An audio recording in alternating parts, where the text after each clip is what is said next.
Senegal ha sido durante más de una década el Finisterre de la África Occidental, el último trozo de tierra que miles de migrantes han alcanzado, muchas veces extenuados, para jugárselo todo a una última carta, la de atravesar el océano. Muchos siguen perdiendo la vida en el intento.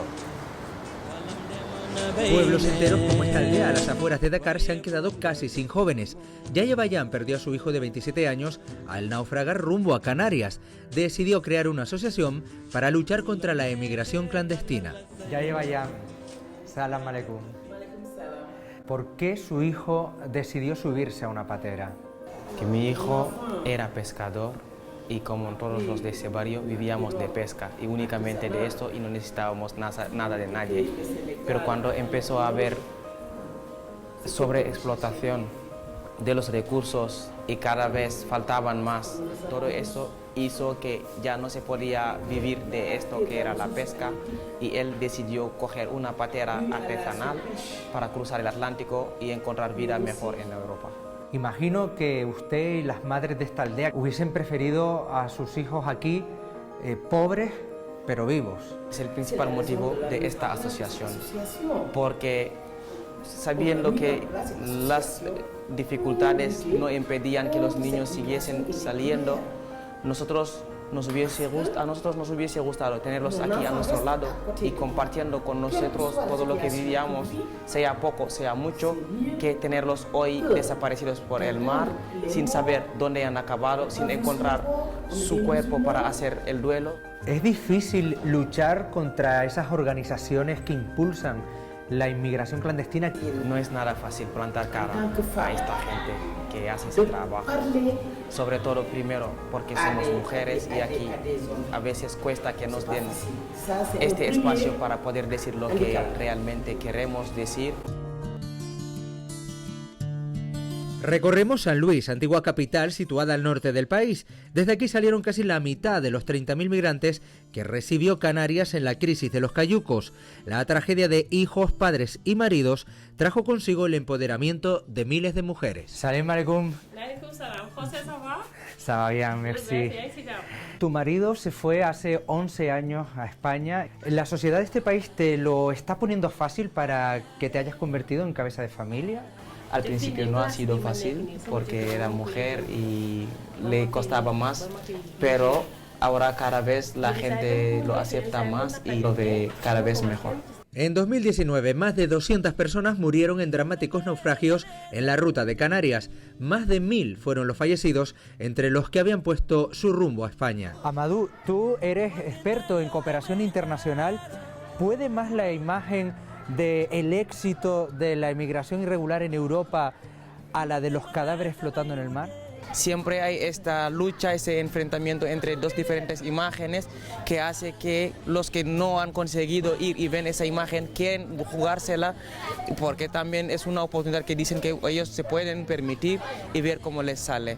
Todos los jóvenes que viven en barrios como este son conscientes de los riesgos que conlleva subirse a una patera, a un cayuco. Yo creo que sí, hay conciencia y esos jóvenes están sensibilizados, pero lo que pasa es que muchas veces se olvidan de que también es un derecho de ellos, de que como los de norte vienen a buscarles y estar en sus países, que ellos también tienen ese derecho para ir. Y si no se les facilita estas vías y estos mecanismos, pues se convierte en alguna frustración que hace que ellos luego, aún sabiendo los riesgos que corren, se atreven a jugarse la vida. Desde la óptica de la cooperación internacional, ¿qué puede hacer el resto del mundo para apoyar a países como Senegal?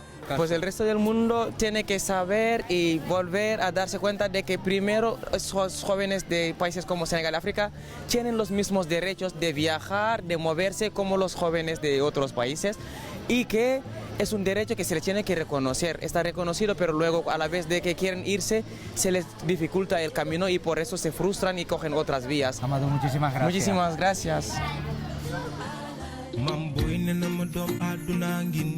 Pese a la compleja situación económica de Senegal, miles de jóvenes del país apuestan por seguir formándose. Babacar, buenos días. ¿Qué tal? Oye, tú eres estudiante universitario aquí en San Luis, en Senegal. ¿Qué futuro te planteas cuando termines la carrera? No tengo planes de ir, por ejemplo, al extranjero a trabajar, sino quedarme aquí y trabajar como profesor de universidad. O sea, ¿no te quieres ir del país de manera ni regular ni mucho menos irregular? De manera irregular no, ir para estudiar y para trabajar, prefiero quedarme aquí en Senegal. La lacra del paro aquí se vive como algo angustioso, sobre todo en zonas rurales. Las expectativas de encontrar una fuente de ingresos estable son muy complicadas. Salam alaikum, madama.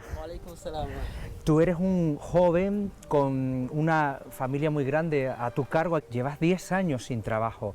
¿Cómo lo haces para sacar a esta familia adelante? A veces se te hacen complicadas las cosas y nosotros intentamos apañarnos con lo que sea. Con esta situación, ¿te has planteado irte del país por la vía de subirte a un cayuco o a una patera? Yo me lo he planteado, pero cuando me di cuenta de los riesgos y lo que había, he decidido no intentarlo. Hay algunos que he conocido de aquí del pueblo cerca que han ido, todos en las piraguas.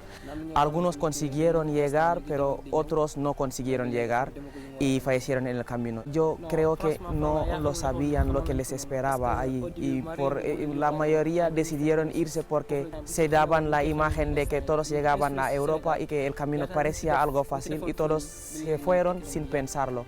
En los institutos senegaleses se hace un esfuerzo por transmitir la realidad de los riesgos que conlleva la inmigración irregular.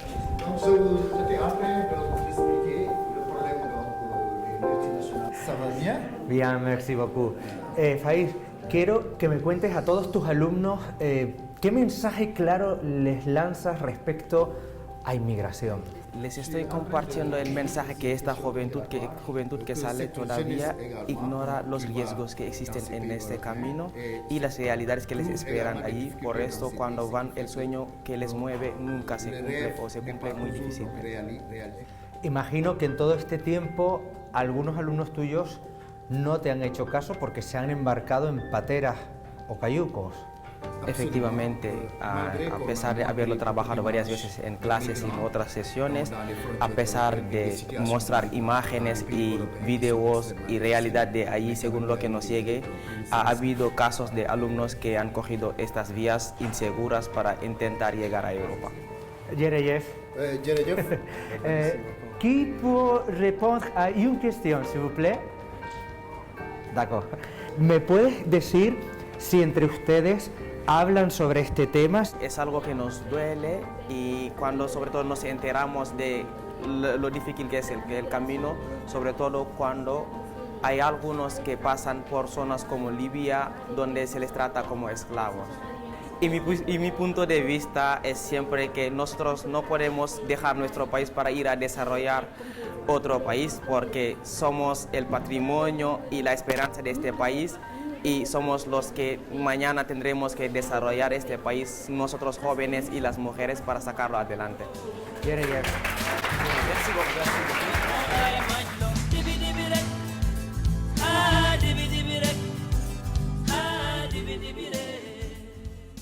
Tras cruzar África a pie, navegar el Atlántico y pisar territorio europeo llega la gran decepción. Muchos miran cara a cara a la mentira de un sueño prometido que suele terminar en centros de internamiento, en pobreza y en más marginación.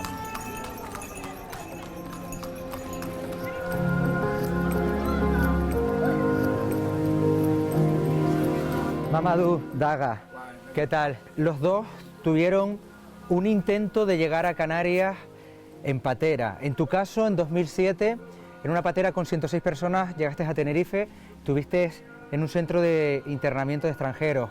En el tuyo, el mal tiempo hizo que de Marruecos a Canarias tuvieran que dar la media vuelta.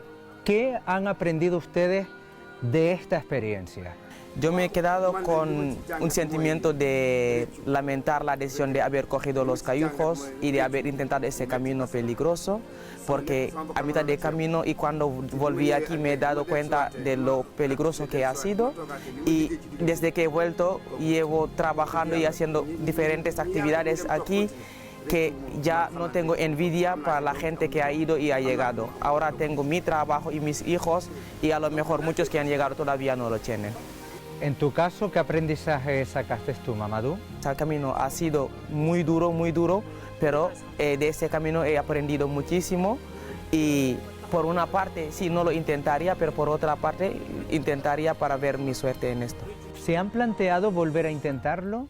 Yo personalmente no lo volvería a intentar, porque ya por mucho que haya millones y millones de euros que se pueden ganar una vez estando ahí con un nivel de vida mejor, eso no es el precio de una vida humana.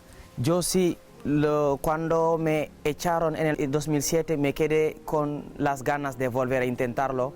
No porque ignoraba el peligro, sino porque me habían echado a mí y otros de mis paisanos y habían dejado ahí a otra gente de otras nacionalidades, como que ellos tenían más suerte que yo. Y yo me quedé con ese sentimiento de volver a intentarlo, aún sabiendo los riesgos y el peligro de este camino.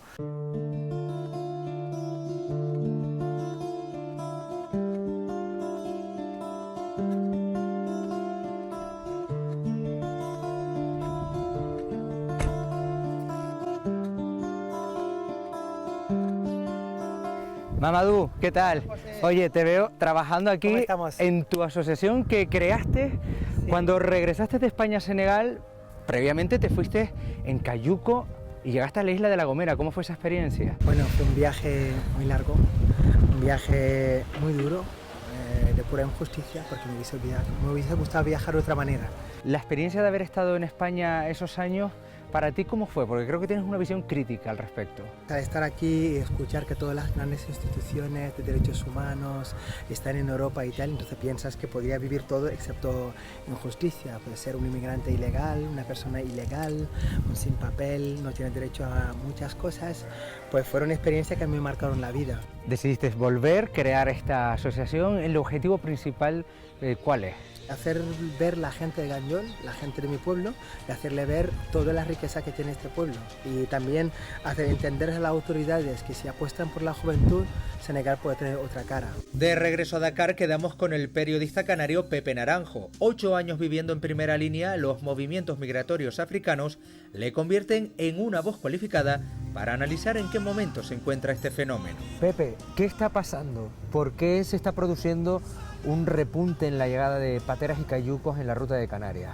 Yo creo que la explicación está en que las migraciones son un fenómeno líquido. Ahora ha habido una reacción por parte del gobierno marroquí, fruto de la cooperación con la Unión Europea, de cerrar, digamos, la salida de migrantes. De hecho, en el año 2019 ha descendido prácticamente a la mitad la llegada de migrantes a la península, mucho menos de la mitad. Pero la parte de Canarias, la salida desde el sur de Marruecos o desde el Sáhara Occidental, no se ha producido ese cierre, por lo cual ese líquido, entre comillas, se ha trasladado hasta aquí y han vuelto a llegar cayucos a Canarias, y eso tiene que ver fundamentalmente con la salida de embarcaciones desde Gambia. Los acuerdos de España y de la Unión Europea con los países de la cornisa atlántica han hecho mucho hincapié en Senegal y en Mauritania, que es de donde sobre todo salían los cayucos en 2006-2007, pero Gambia, aunque también ha habido acuerdos, no ha sido con la misma intensidad. Mi sensación es que no se va a llegar a cifras como las que vivimos, o a situaciones como las que vivimos en 2006-2007 en Canarias. ¿Qué tiene que pasar para que todas las partes implicadas logren frenar esas muertes en el mar? Para mí, la clave está en favorecer vías de migración legal, entendiendo que este es un fenómeno natural que además, visto con perspectiva, es beneficioso para las sociedades de origen y para las sociedades de destino, y generar desarrollo en los países de origen, generar desarrollo inclusivo para que los jóvenes tengan la posibilidad, si lo desean, de quedarse. Desde este continente parten en busca de un futuro hacia una Europa envejecida que también los necesita. Y desde este mar, que hoy nos separa, miran con la esperanza de que algún día sea el que nos una. Abdul.